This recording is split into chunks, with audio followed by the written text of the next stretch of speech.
This is Peer into Character, featuring insight and perspective on character and leadership. Compelling conversations and inspirational stories from athletes, coaches, and others that delve into the skills, attitudes, and values that lead to excellence on and off the field. Chuck Wilson on sports and our Peer into Character conversations are presentations of Evenfield, a nonprofit organization cultivating integrity, life skills, and leadership through sports. Now, here's Chuck.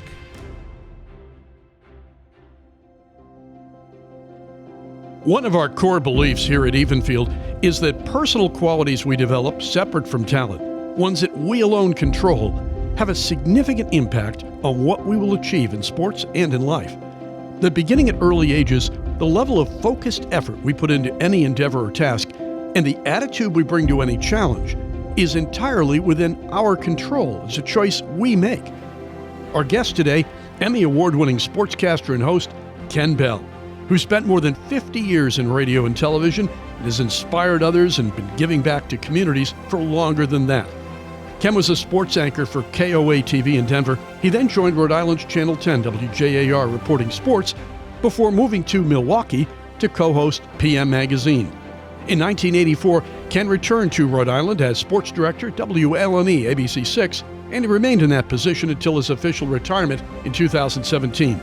Through the years, Ken Bell reported on all the big New England sports stories, but what many viewers appreciated was the way in which he used his platform to shine a light on the triumphs of the human spirit, the personal stories that inspire us. And as budgets tightened in local TV, Ken could be seen at events, camera on shoulder, shooting his own highlights for that night's sportscast. Honored 3 times as Rhode Island Sportscaster of the Year, Ken is a member of the Rhode Island Radio and Television Hall of Fame and Words Unlimited Hall of Fame. Active in his church, Ken mentors students and counsels individuals facing challenges. He also has officiated youth basketball and been a Little League umpire. Ken Bell is a friend and colleague for whom I have enormous respect. Universally well-liked, he's dedicated to improving the lives of others. As we peer into character, Ken describes early challenges that impacted his life. So when I was growing up, I loved sports. My dad was a huge Denver Broncos fan. I grew up in Colorado. And I was crazy about the Broncos and about sports. And when I went out for my junior high football team, junior varsity, I got down in the stance and fired out, and I had kind of a back pain. And it kept happening, and the coach said, "You better go have that checked out before we let you on the team." Turns out I had a curvature spine, so I could not play sports. So I thought, oh man, I had such a passion for sports, what can I do? So I started to become a manager for the team. And then in high school, we had the University of Colorado trainer come down, and I learned about taping ankles and about injuries, and I ended up at the University of Colorado with a training scholarship that helped me go to school. Wow. So I was a part of the sports without being able to play, but I was a part of the team, and that was a great connection for me. How did you initially react to this idea that, hey, due to this physical condition, you're not going to be able to play? This was a lifetime lesson, Chuck. I learned that when you're stopped in one area of passion, there are other doors that are open, and I found a door of working in the training room, and I found a door working at the local radio station. I just hung around the local radio station all during high school. I was up in the booth with the announcer doing the Friday night high school football games, some of the basketball games. Lo and behold, when I went to the University of Colorado as a trainer, I also got the job at the local station doing the high school basketball games. So it opened up a whole new area for me. So that was one of my messages when I go into classrooms was, when you're stopped in one area, don't give up. There are other doors that are open to you. You had some social anxiety, as many of us do growing up, with either about the way we look or we're worried about whatever it might be, some fear that came up. What was your story? I never raised my hand in class. Never. All the way through grade school, I got into junior high, into 8th grade, and they forced everyone to take a speech course. I thought, this is it, I'm going to die in front of all my friends, just pass out. And I can remember having such anxiety about standing up and giving this speech. And when I stood up I rehearsed it over and over and over, so I was well prepared. I stood up. I must have looked terrible because my Adam's apple was going up and down and I was kind of gasping for breath, but I made it through. And then I sat down afterwards and I thought, you dummy. It wasn't nearly as bad as I thought it was going to be. Lifetime lesson.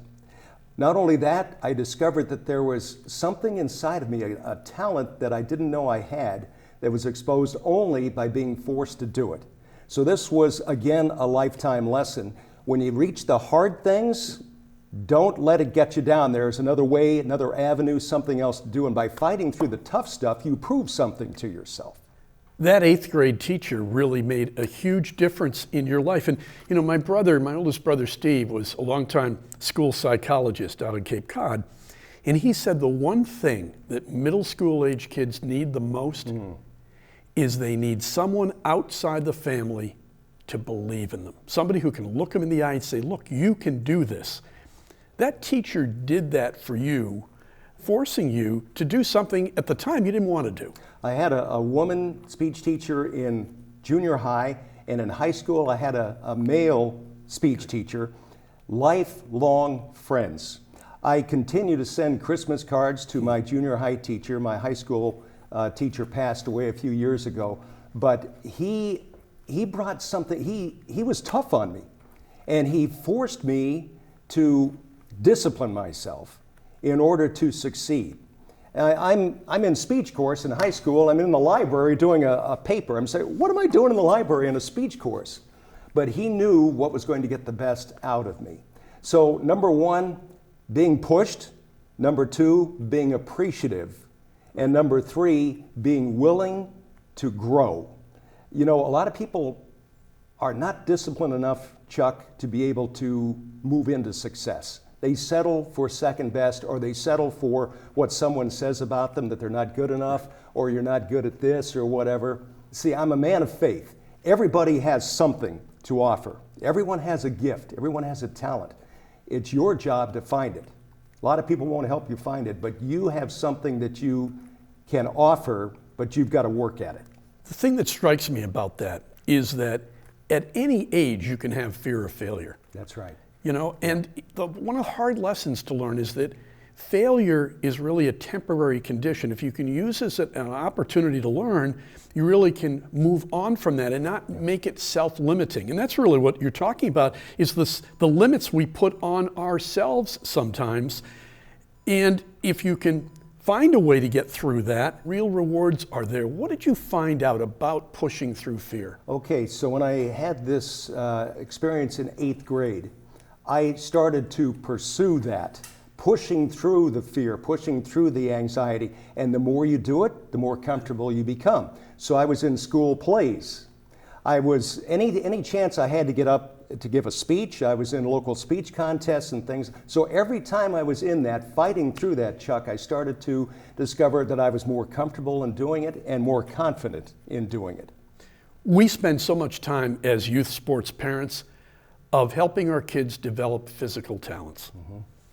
I don't think we spend near enough time working on the aspects of sport that take us off the field, but make a huge difference in our ability to make the most of any gift, any ability that we have to help others. This is something that you've epitomized for a great deal of time. It's been very intentional on your part. But this idea of being a positive force in the life of others is something that is a huge leadership skill, and we can help our kids develop that so that they become valuable teammates, valuable leaders on their team. Because everybody's a cheerleader when you're going well. That's right. But what about those times when things aren't going so well? What are your thoughts on that? You know, one of the things that I did over the course of my career, I went into a lot of classrooms, Chuck, because I wanted to talk about character. Character goes well beyond who we are, what we're doing, playing sports or whatever. Character is actually who you are inside. And when you express character, that has an impact in people's lives. And character is about honesty, you know, integrity, about standing up when admitting your mistakes. You know, it's about making other people better teammates, better people. You know, one of the things about Channel 6 is that all the other people, including the cameramen who are behind the scenes here, the director, the people on the sales, we're a team. Right. If any of the team doesn't perform or is not feeling like they're a part of the team, then we all fail. When everybody feels like teammates, some great things can happen. And so I always tried to encourage other people to tell them, photographers that I was with, directors, after every show, Chuck, I always went back and I told the director and all the crew, thank you. You know, thank you for your work, thank you for getting prepared. Preparation is the big key. Preparation is a huge key in broadcasting and in life. And so when people are prepared, when they pay the price to do it, good things happen. At Evenfield, we talk a lot about achievement, and achievement being the byproduct of preparation, practice, and a positive mindset. Those first two are what can lead you to the positive mindset. It's preparation and practice. Give us some insight into what you've found in the many interviews you've done about the value of preparation and practice. Well, let's go right to Tom Brady. Remember when he first came to the Patriots, he had some beat up old yellow car that would always be in the first parking spot because he always was there first. He always won the right to be in that first parking spot. He had a drive inside of him that nobody had to give him. And that drive continued not only for himself, but also rubbed off on all the other teammates, and look at the success that he's had. So it starts with you. You are really responsible for yourself, but when you discipline yourself and get the most out of yourself, it is inviting to other people to join that. It's inspiring to other people. You know, I feel like a lot of people are walking around just kind of like sleepwalking through their lives. It's like, okay, I'm doing this, I'm going to school, or I'm working this job that I really don't like. Chuck, we are really stealing time from ourselves. We're really causing our lives to be small instead of big. We're meant to interact. We're meant to share the talent, the gift. So again, I go back to the faith. Everybody has something to give. And when you don't, it's sad. As a Christian, my job is to, and it was during my career, draw it out of the other person. That's why I enjoyed interviewing people, get their story out. They have something special that's only for them. They're unique. Every person is unique. We all have some things in common, but really every individual has a different fingerprint. Think about that. It's amazing. Every person is different. And one of the things that I think of all the time is the idea that you can make a difference in the lives of others even when you don't mean to. I think being intentional is really, really important. But everyone is a mentor. Everyone has an influence on somebody else by the way you act, by the way you behave, by the way you interact. Absolutely. And when we talked to Ed Cooley, he talked about the value and the importance of a smile. A smile matters to people. It's an icebreaker. A handshake means something. Eye contact means something. The ability to give back means something. I think when you have a culture that gives back and is of high integrity and high character, you're going to find yourself blossoming. And it kind of feeds itself. It really does. Character is something that you feed it and it just grows. It grows and grows and grows. What does a smile do? What does thank you do? What does, when you show appreciation, when you show gratitude? When, one of my big ones is, do you have the ability to be excited for a teammate who does something really good? I know this, I know coaches have looked at players and they want to see on a day where you go 0 for 4 in baseball, but a teammate does something really good, are you excited for them, or are you sitting there kind of by yourself, you're pouting a little bit because you're not having a good day? Are you hanging your head, or are you a part of the team? Right. Are you lifting your teammates, or are you bringing everybody down? You know, if it's about yourself, Chuck, we're going to be pretty unhappy people, right? If it's about others, then you yourself are lifted up, you're making other people better, and you yourself are a part of something bigger. If you think about the happiest times that we have in our lives, it's a time when we shared something with somebody else. Absolutely. It's almost never by ourselves. It's always a moment that involved other people. Here's a key to life. When you serve someone else, you make their life better and your life becomes better. It's really all about serving. It's all about lifting those around you, because when they're better, you're better. Serving others is where the joy is in life. Tell us about some of the extraordinary leadership that you've seen from student athletes. Okay, for 20 years I wrote articles in the East Greenwich magazine, and I wanted to mention 3 that I did on television and a few that I did in East Greenwich magazine. But Dan Morzilli was on the East Greenwich football team. He had autism, so he had a developmental disorder with communication. He could play, but he didn't process information the way that other teammates would. The team embraced him. When we saw how they interacted with him and how he played, it was an amazing thing, because they brought the best out of him. He brought the best out of them. Nick Andreozzi, 5'7", 145 pounds. A quarterback for East Greenwich High School, a lot of doubters at that size, right? Plus Sure. He was following Andrew Miner, who was a star there. He led the team to the Super Bowl, but they got down to the last drive and they couldn't win. He dedicated himself to the following year. Extra time, when everybody else was at the pool or down at the beach, he was out practicing. The next year he led the team, his senior year, led the team to the Super Bowl and the Gatorade Player of the Year. 5'7". Since 2007, we haven't won one here in East Greenwich, so it feels good to bring one home. Great for the town, great for the community. You can tell how many people showed up and supported us, so it feels great. This team right here, I wouldn't have done it without these guys. We had an unbelievable year. I'm just lost for words. I'm kind of in shock right now, but it feels great to win one. These are the kinds of stories I love, because this is self-motivation. This is making your teammates better. This is paying the price. In 2014, an East Greenwich player, a 3-sport star, Nolan Cooney, sure. diagnosed with cancer. So he had to stop playing sports, and he went through treatment, and he came back, and he was in a playoff basketball game and hadn't played up until that playoff game. They brought him in. The whole gym was screaming his name.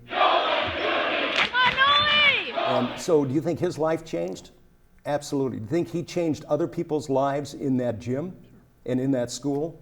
Absolutely, because of his courage. These are the kind of stories I love. You can make a difference with your life simply by your attitude and by your desire to make things happen. The interesting thing about so many of the stories that you've told over time is that these are the kinds of memories that stay with you into adulthood. Yes. Usually more than just the outcome of games, it's the people. It's the emotions that inspire us. Having a plan, setting a goal, being able to chart your progress on that goal, these are motivational. And when we get our kids to focus on the process of what it takes to excel at something, then it becomes theirs. They own it. You know, Chuck, a lot of our lives we can see no further than tomorrow.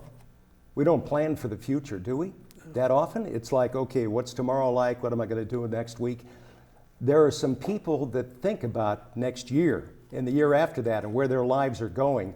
And these are the people who are huge successes, because they plan, they train, they perform with the idea that this is a lifetime memory. I'm doing something now that is going to last the rest of my life. And Chuck, I think that's the value of sports. That's the value of athletics.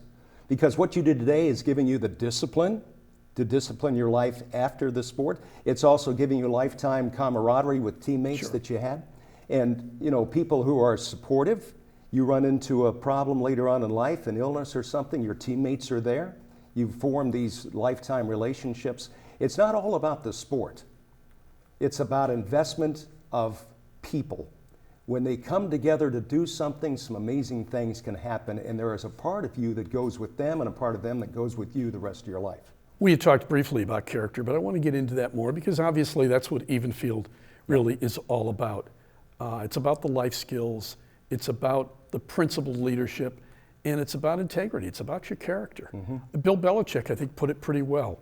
Talent is the floor, character is the ceiling. Yes. Coaches are looking for players who have character, because when the chips are down That's what's going to lift you out of despair. That's what's going to be able to lift your teammates. You've seen that happen a lot at both the pro, college, high school level. What's been most inspiring to you, some of these stories that you've seen? Well, Matthew Slater, who is one of the outstanding special teams players and defensive back for the Patriots, is maybe not the greatest star. He's got good talent, but the team looks to him for inspiration because he has a way of communicating things and applying himself, and he has a way of demonstrating his character to them, not in a lot of words oftentimes, just because of who he is. Those are the people that really make a huge difference. And also, when leaders take on the tough tasks, Yeah. I think it's great when the juniors and seniors on a team look upon a freshman or sophomore that's made varsity and includes them. None of this hazing or rituals or a lot of the initiation stuff that frankly doesn't do anything positive about bonding. Hey, lift up those players and include them. I think those are some of the tightest teams you have. And wanting that next year's group, if you're a senior, wanting that next year's group to carry on, right? That sort of goes to everything you think about is what are you leaving behind? What have you set up for success for somebody else in the future? You know, life goes so fast. Now, you tell young people that, they go, what? What are you talking about? You know, I've had a career now. I was in television for 52 years, or radio and TV for 52 years. It's gone. You know, I'm on to the next stage here. It's like, oh man, I'd like to go back to some of those Super Bowls that I covered with the Patriots, or I'd like to go back to the, you know, interviewing Larry Bird after the NBA championship, or these. Chuck, it's a one-time pass through. What did I do with it when I was there? What did I gain out of that? What am I taking with me forward? So don't waste time, I think, is the big thing. Don't waste time. Get the most out of yourself, because you'll always be happy you did. You'll always be thankful that you paid the price to do it. Seeing themselves in video. Kids love to see themselves. You breaking somebody's ankles with a great crossover dribble or something, make them fall down. Or you nutmeg a player in soccer and go around him for a goal. And that stuff's great. Yeah. But the video camera sees everything. They're not seeing just what you do. They're seeing the way you do it. Right. And we talk about the way you win matters, the way you compete, the way you interact with others. It matters because it's all about the kind of person you want to be, your integrity and so on. And do you want others to see you delivering a cheap shot to somebody or faking an injury, trying to get the official to make a mistake? Is that how you want to be seen? And hopefully you can get some people to think a little bit about it. And I lead this up by asking you about a phrase that we like, competitive integrity. What does that mean to you? That's lasting. Competitive integrity is lasting. What does cheap mean? How does cheap make you any better? What does cheap say to those around you if they know that you went cheap on something? Integrity is something that's lasting. It's something that has value well beyond that moment. And when you look back on your life, and believe me, there are many failures that I've had. I hate them, you know, and they're always with me. But I do have some victories, and I think about that, and I think about the difference between the two. The victories are those times when I overcame challenges, that I showed the best part of myself, that I made other people better. Those are the things that I remember with fondness. It's those moments I didn't live up to my integrity, Chuck, that weigh on me. You know, each thing that you do in life, anytime you have an interaction, you're putting your character on the line. Absolutely, yeah. And I'm amazed sometimes that young people will try to kind of skate around responsibilities and not realize that. You had an intern that asked you to sign off on. Oh, yes. So tell me about that. Okay, so he did some time with us, but did not fulfill his entire commitment that the school had asked him to spend the time. And so he asked me to sign the sheet that he had been there. And I said, I'm sorry, I can't do it. I said, for my own integrity and for yours. Because what is this showing about yourself? What are you going to do later on in life? This is just about spending hours at an internship. What are you going to do on the job? That was an easy decision for me because that can become a character flaw that will last you for your life. Needed to be addressed right then. I kind of felt sad that he would even ask the question, but it said that, okay, we need some integrity work here. You know, all right, you can fool me, you can fool others, you can fool your teacher. Can you fool yourself? No. And at the end of the day, you got to be able to look yourself in the mirror. Absolutely. Right? Yeah. And say, look, am I being truthful? Am I being honest? Right. In my dealings with other people? Well, and Chuck, and then what does that mean about the way you approach life after that? What are you going to do on your job? What are you going to do when you have a job at a television station? You're going to cut corners? Radio station, any job that you have, you're going to cut corners? Who are you then?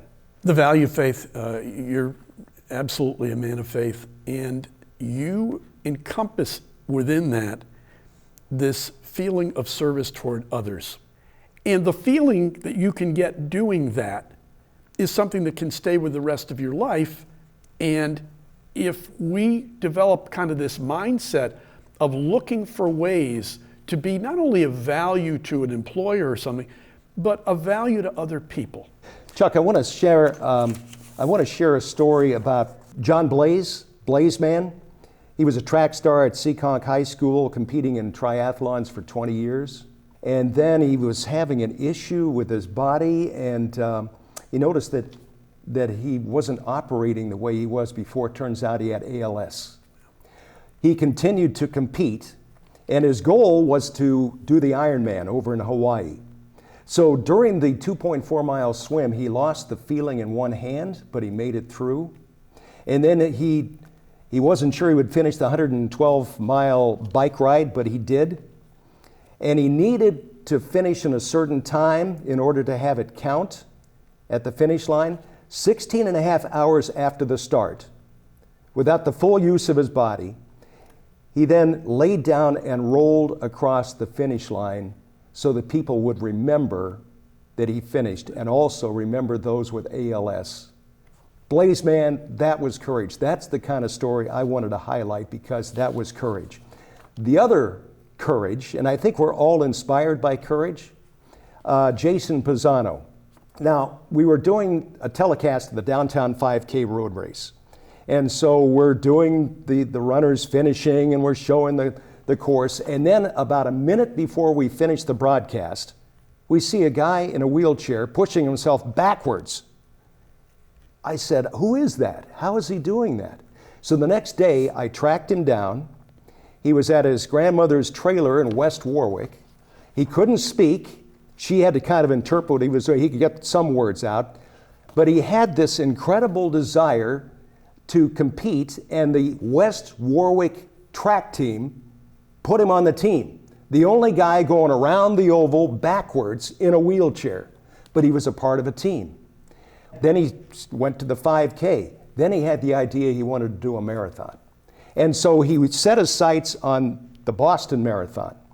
He arrived at 10:30 at night and pushed himself all night backwards. He's pushing himself with one foot. That's all he had the ability to push, one foot backwards. He got within 100 feet of the finish line, and the Boston Marathon officials came out and stopped him. So there's no category for a backward wheelchair you can't finish. Well, what did he do? Did he quit? No. He took it to court, and he won. And so they had to set up, an opportunity for him to race. And so the next year, 2 years later, it took him 2 years to get that, he finishes the marathon, pushing himself backwards with cerebral palsy. And this is the kind of thing that inspires anyone that looks at that. That's what sports can do. That's what somebody with heart can do. That's what somebody who will not say no, who will just push himself to make it. So what are we missing if we don't allow him to compete in the Boston Marathon? Well, we found out because he won a lawsuit. What other things are out there, Chuck, that would allow us to be inspired by someone that they aren't allowed to do?